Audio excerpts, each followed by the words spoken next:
ముందు డైలాగ్ కొట్టినా నిన్ను కొట్టినా ఎందుకంటే రెండిట్లోనూ పంచి ఉంటుంది రోయ్.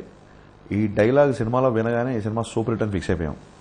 చాలా రోజుల తర్వాత మా అన్నయ్య మాస్ మహారాజ్ కెపాసిటీకి పొటెన్షియాలిటీకి తగ్గ సినిమా వచ్చింది.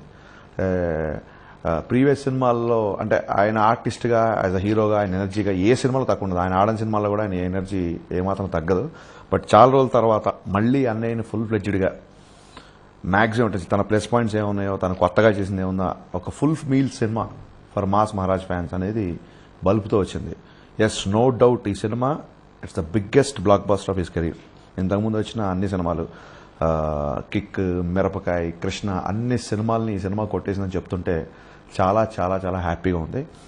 అండ్ కంగ్రాచులేషన్స్ టు మై బావ గోపి అండ్ మై టెడ్డీ బావ తమన్ అండ్ మై భాగ్యలక్ష్మి శృతి హాసన్. ఆ అమ్మాయి ఈ సినిమాలో అసలు ఇలాంటి ఒక యాంగిల్ ఉందా అనిపించింది సినిమా చూసిన తర్వాత. అంటే ఇంత ఫన్నీ క్యారెక్టర్, ఇంత కామెడీ. జస్ట్ జనరల్గా గబ్బర్ సింగ్లో తను చేసింది చాలా కొంచెం రిజర్వ్డ్ క్యారెక్టర్ కదా. బట్ ఇందులో బ్రహ్మానందం కాంబినేషన్లో జనరల్గా బ్రహ్మానందం సీనియర్ ఆర్టిస్ట్తో కామెడీ చేయాలంటే కొత్త ఆర్టిస్టులు కానీ ఎవరైనా కానీ ఆయన టైమింగ్, ఆయన యొక్క పర్ఫార్మెన్స్కి చిన్న దాని ఏమంటారు కొంచెం కాన్షియస్ ఫీల్ అవుతుంటారు because is a legendary comedian. So ఆయనతో పాటు ధీటుగా ఆయనతో కలిసి కామెడీని పండించడం అనేది ఆ ట్రాక్ హైలైట్. ఎస్పెషల్లీ స్పెట్స్ పెట్టుకొని ఒక చిన్న అమాయకుడిలాగా రవణయ్య కాఫీ డేలోకి ఎంటర్ అయ్యే సీన్స్, అక్కడి నుంచి ఫోన్ చేయగానే లేదు ఇక్కడే వచ్చేసినట్టు చెప్పి బ్రహ్మానంద ప్రశ్న, ఇవన్నీ అంటే ఫస్ట్ హాఫ్లో ఎంత ఎంటర్టైన్మెంట్, ఎంత ఎనర్జీ ఉందో సెకండ్ హాఫ్లో శంకర్ క్యారెక్టర్ అనేది నిజంగా ఒక కొత్త రవితేజ చూపించాడు గోపి. అంటే ఆ లైట్గా ఉన్న బియర్డ్ కానీ అండ్ ఆ క్యారెక్టర్లో ఉన్న సెటిల్మెంట్ కానీ, ఆ క్యారెక్టర్ కాన్ఫిడెన్స్, ఆ డైలాగులు చెప్పే పద్ధతి. కోనా వెంకట్ గారు విజృంభణ అంటే క్లియర్గా సినిమా చూస్తే క్లియర్ తెలిసిపోతుంది. కోనా వెంకట్ గారు చాలా కసి మీద రాసిన సినిమా ఇది. నేను ఎప్పుడు ఆయనతో అంటుంటాను, ఆయనకి నాకు ఉన్న రిలేషన్కి మా ఇద్దరికి పర్సనల్గా ఒక చిన్న చిలిపి గొడవ ఉంటుంది ఎప్పుడు. సార్ మీరు ఎప్పుడు ఒక సినిమా ఫుల్గా ఒకటే సినిమా మీరు కాన్సన్ట్రేట్ చేస్తే అది మాస్టర్ పీస్ అవుతుంది ఎప్పుడు అంటుంటాను నేను. Is too busy writer. Telugu cinema చరిత్రలో కోనా వెంకట్ గారు అంత బిజీ రైటర్ నేను ఎప్పుడు చూడలేదు. నేను అసిస్టెంట్గా ఉన్నప్పటి నుంచి ఎప్పుడు 5-6 సినిమాలు రాస్తుంటారు ఆయన.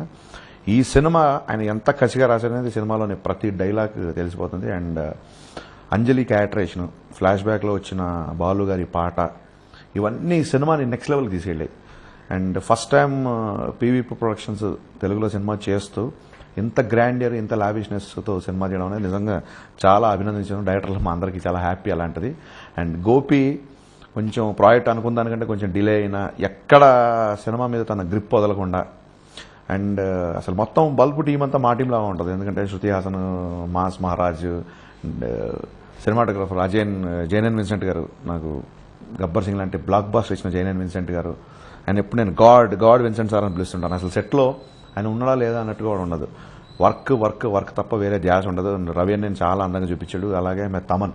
సో టెక్నీషియన్స్, హీరోయిన్ మొత్తం బల్బు అనేది సడన్గా అయితే ఇట్స్ మై ఫీలింగ్ అన్న ఫీలింగ్ వచ్చింది నాకు చూసినప్పుడు. And congratulations to mass Maharaj. అన్నయ్య గురించి ఒక్క మాట చెప్పాలి.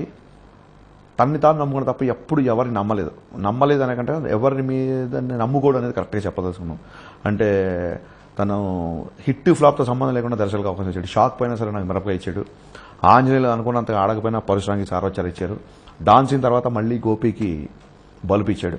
సో తనకి పర్సనల్గా మనిషి నచ్చి తనతో ట్రావెల్ బాగుంటుంది అన్న తర్వాత ఒక చిన్న రీజనబుల్ స్క్రిప్ట్ ఇచ్చినా సరే, ఈ స్క్రిప్ట్ బాగానే ఉంటుంది అంటే నేను చేసుకోగలుగుతాను కాన్ఫిడెన్స్ అయింది. సో సక్సెస్ వెనకాల కాకుండా సక్సెస్ ఆయన వెనకాల పరిగెత్తలా మళ్ళీ ప్రూవ్ చేశాడు. So hats off and very very very happy. జనరల్గా మన ఏదైనా సినిమా క్రాష్ చేస్తుంటే తెలియకుండా లోపల ఇంకా మనం బాగా చేయాలని ఫీలింగ్ వస్తుంది. బట్ అన్ని ఏరియాలో మిరపకాయ ఈ సినిమా కొడుతుంది అని తెలిసినప్పుడల్లా చాలా హ్యాపీగా ఫీల్ అవుతాను. I'm so happy for mass Maharaj. ఈ సినిమా ప్రీ రిలీజ్ నుంచి ఒక రకమైన టెన్షన్లో ఉన్నాను నేను. ఈ సినిమా బాగుండాలి ఆతృతో ఉన్నాను. నేను బల్బు రిలీజ్ అయిన రోజు మార్నింగ్ నుంచి ఎప్పుడు షూటింగ్లో ఫోన్స్ ఆఫ్ చేస్తాను. అలాంటి సినిమా రిలీజ్ అయినప్పుడు నా 2 ఫోన్లు ఆన్లో పెట్టుకుని టేకింగ్ రావాలి. ఫస్ట్ టాక్ మా శిరీష్ గారు, నైజాం డిస్ట్రిబ్యూటర్ దిల్రాజ్ గారు చేశారు డిస్ట్రిబ్యూషన్. శిరీష్ గారు చెప్పారు సినిమా సూపర్ హిట్ అని. అప్పటి నుంచి ఇమీడియట్గా అప్పుడు రవణ్య అవుట్ ఆఫ్ కంట్రీ ఉన్నాడు. ఆయనకి నెట్లో మెసేజ్ పెట్టాం అన్నయ్య సినిమా సూపర్ హిట్ అని. ఆ తర్వాత గబగబ షూటింగ్ ఫినిష్ ఆల్మోస్ట్ నేను షూటింగ్ ఫినిష్ చేసి నైట్ 9:30 అయింది, 10 అయిపోయింది. చాలా ఎగ్జాస్ట్ అయి ఉన్నాను. బట్ 10:30కి టికెట్స్ ఉన్నాయని చెప్పగానే 10 నుంచి ఇమీడియట్గా పరిగెత్తాను బల్బు సినిమా చూడడానికి. వెళ్ళి కూర్చొని లోపలికి వెళ్ళగానే ఎప్పుడైతే ఆ స్టేడియం ఫైట్ స్టార్ట్ అయిందో అక్కడి నుంచి కంప్లీట్ సినిమాలకు వెళ్ళిపోయాం. And once again congrats to the entire team of bulb, especially my heartful congrats to mass Maharaj and Kona Venkat గారు, తమన్, గోపి అండ్ శృతి